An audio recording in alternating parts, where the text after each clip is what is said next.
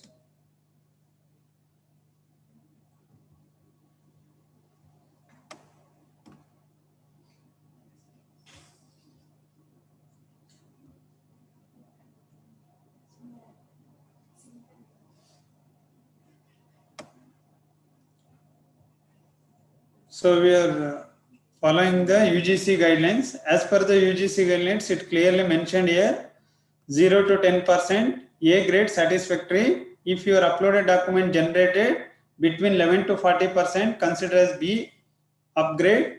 If it is above 40 and below, C poor. And if it is above 61, D grade unacceptable. The uploaded document generated 12% of the similarity, and also it will showing how many, the number of matched sources and what is the grade. If you go down, we are highlighted in different color. You carefully download this report. You go keenly study this report, and you can reduce the plagiarism percentage of, because as per the GKVK, you need to bring it down another 2%. You have to bring it down for 10%. So you have the scope of reducing the 2% of the similarity content. You can study carefully, and where it possible, you can replace the copied content with the original content. Then you can upload the same document. You will get the different result. This is keyword code. This one is unique features we have incorporated in our software. Just you can scan this keyword code through your smartphone. The report will download in your smartphone. You can directly send through the respective professor or HOD. This is save to repository. So you can click on this option and use the mandatory field. And if you wish to save the document in your repository, then only you can use these features. Digital receipt, this is very, very important, because it has made it mandatory. Whatever the document you are submitting, respective or agency, university, agency, organization, or any publication houses, you have to enclose the plagiarism certificate along with the document. So we have given your standard format. You can replace with your company logo with your university logo. This is purely editable format. If you come down, you will have the print options. You can click on the print button. You will get the plagiarism report of hard copy. It's made it mandatory. Email notification. This is one of the unique features. Due to COVID situation, most of the students are away from the universities. They are staying at their native and hometown. They want to send the same report to the multiple professor or something. Just you can type the multiple email IDs. They could able to send that directly to the respective professor or PG coordinators.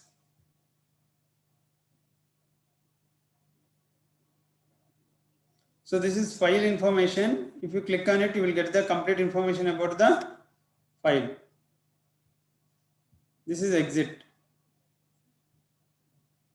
So I have covered plagiarism, types of plagiarism, and how to uphold the academic integrity. And I have uploaded document demo, show the demonstration of our product. So if you are having any queries, questions, any clarification respect to our software, just you can go ahead.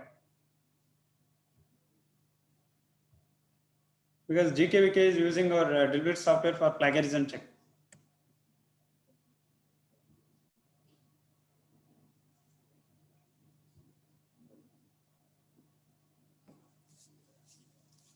Feel free to go on and ask any questions, clarifications, or how to use the software. If you are finding any difficulties in the using software.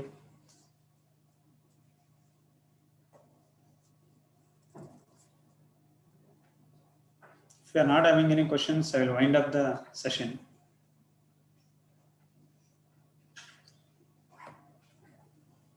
So thank you, Shivlingaya sir, once again for giving us the opportunity to come over here and presenting our software. Thank you, one and all.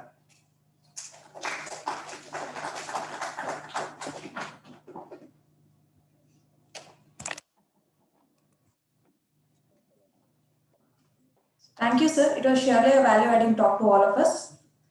I would like to thank all the participants who made the training program very successful, and I hope we'll meet for further training programs. And one more note to be done is the important reading and relevant material, and also the certificates are going to be received by you soon through your HODs. Thank you.